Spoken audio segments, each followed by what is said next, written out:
inteligente, elegante, bem-humorado, criativo, cheio de energia, alegria de vida, comunicativo, muito honesto e, claro, a melhor conversa que você pode ter. Antes que você comece a se apaixonar ainda mais pelo cara, quero te dizer, ele não está disponível, viu? E hoje eu vou te contar tudo sobre ele. No final, você vai cair de amores. Vamos falar sobre Joseph Haydn.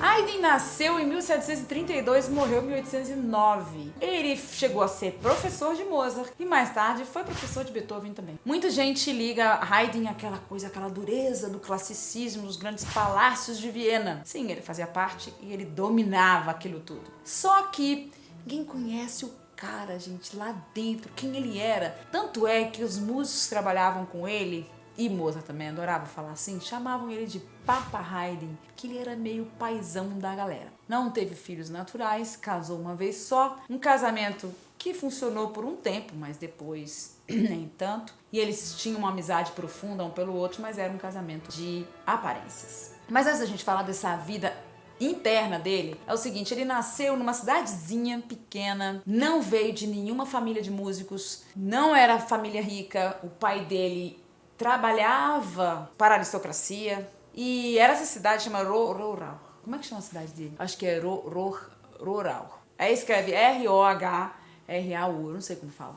A cidade não tem nada até hoje, só a casa que ele nasceu para estar lá e se chama Rohrau. Interessa o seguinte, que ele saiu de lá e realmente enfrentou a vida, teve uma vida difícil, aprendeu logo a acompanhar cantores de ópera e fez algumas turnês acompanhando, foi fazendo amizades aqui e ali. Eu não vou contar toda a história dele, mas basicamente assim, o cara viveu muito tempo num período onde as pessoas não viviam tanto tempo assim. E ele chegou a ver o grande Mozart, que foi aluno dele, se transformar na pessoa que foi. E depois Mozart morreu. E mais tarde ele foi professor de Beethoven, por quem ele não tinha assim lá grandes amores. Mas ele foi o primeiro a reconhecer quando Beethoven quebrou todas as regras e transformou a música clássica num novo caminho. Haydn foi o grande link pessoal e musical entre Mozart e Beethoven. Mas o que a gente não sabe?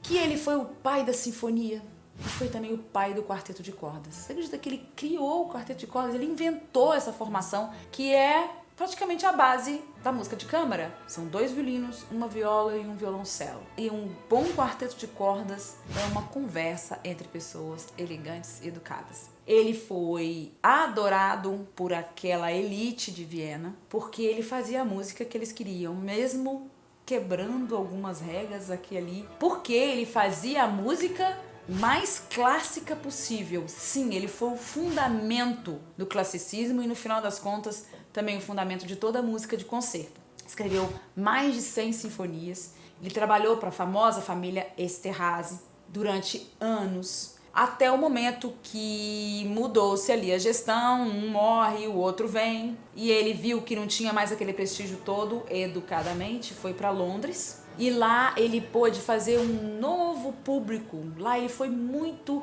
refrescado pela música que acontecia em Londres. Acabou também se apaixonando por uma soprano. Escreveu as famosas sinfonias londrinas. Uma coisa que eu queria contar pra vocês é que ele que trouxe, lembra que eu falei no vídeo que eu falo aqui sobre o classicismo e quais são as características mais básicas do classicismo? Lá nesse vídeo eu falo qual era a formação da orquestra. Vocês vão ver que não tinha nenhum instrumento de metal. Por exemplo, trombone, tuba, trompete, não tinha. Pois esses instrumentos de metal, eles ficavam mais do lado de fora do palácio, porque eles eram instrumentos de caça ou de guerra, para agradar os amigos. E durante o inverno, enquanto a orquestra dele fazia grandes concertos ali, naquele castelo quentinho, para aquele público maravilhoso, e os outros colegas estavam lá fora no frio, não participando daquela festa linda, ele começou a escrever também para instrumentos de metal, para a orquestra sinfônica. Eu acho isso de uma elegância Ele era famoso por ser muito bem-humorado, de levar as maiores questões, as mais problemáticas questões, com muita elegância, com muito cuidado. E isso agradou, evidentemente, todo aquele público. O mais importante é que a música dele define muita coisa. A orquestra sinfônica, a sinfonia, que são os movimentos, como eles são feitos, a forma de cada movimento, a atmosfera de cada um, isso tudo foi cuidado e formado por Haydn. Ele foi o grande professor e o grande pai da sinfonia e do quarteto de cordas, como eu disse.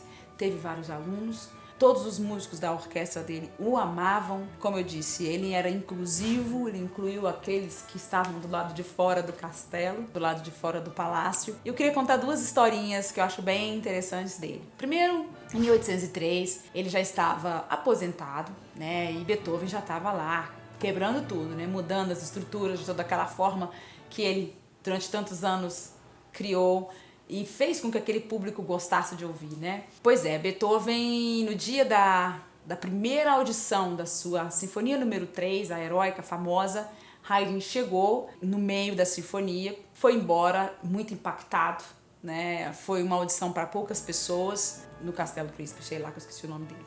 Ouviu e no final, quando ele estava indo embora, é evidente que todo mundo queria saber o que o grande Haydn tinha a dizer. Ele falou: um pouco longa, mas ele fez algo que nenhum artista tentou fazer até hoje.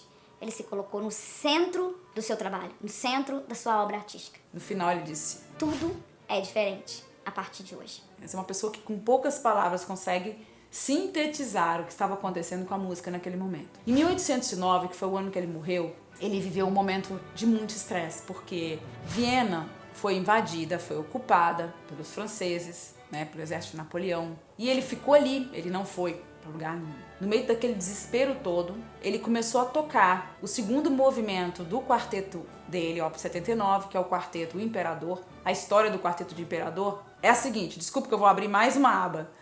Quando ele estava em Londres, ele amou o famoso hino em inglês que é God Save the Queen. Não, na época era God Save the King, né? Deus salve o rei, que é aquele.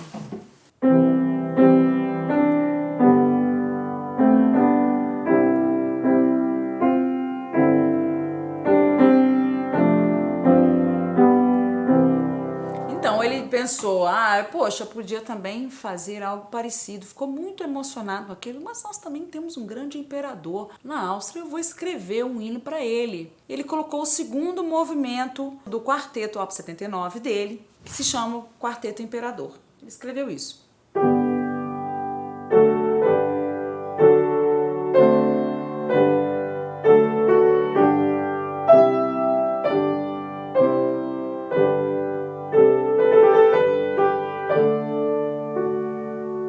Pois é. Quando os franceses ocuparam Viena, esse hino já tinha se transformado no hino austríaco.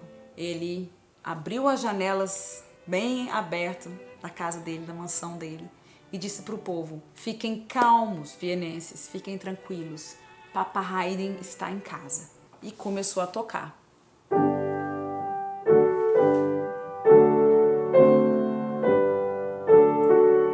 Imagina você sendo invadido, com o país ocupado por outra nação, e o seu maior compositor, que escreveu o hino, que acabou sendo o hino da Áustria naquele momento, toca um hino lembrando: aqui tem um imperador. E o mais bonito foi que um dos soldados que ouviu falou: meu Deus, o famoso Haydn está aqui. Soldado francês entrou na casa de Haydn para conhecê-lo, e Haydn o recebeu muito bem. Diz que esse soldado sentou e tocou algumas sonatas dele. É emocionante quando você pensa nisso. O mais interessante é que depois esse famoso hino acabou sendo o hino da Alemanha. Então, na verdade, o hino da Alemanha foi escrito por Joseph Haydn. Gente, essas são só algumas das histórias de Haydn. Eu chamo vocês a ouvirem principalmente as sinfonias dele. Olha, a sinfonia, ele tem 3 sinfonias bem no início, que são a Le Matin, Le Midi, Le Soir, que são exatamente isso, a manhã, o meio do dia e a noite, que elas são um pouco descritivas. Tem o oratório A Criação, que é maravilhoso esse oratório. Além dos grandes quartetos, as sinfonias londrinas são realmente majestosas, e eu convido vocês a conhecerem mais esse grande compositor e grande pessoa que foi Joseph Haydn.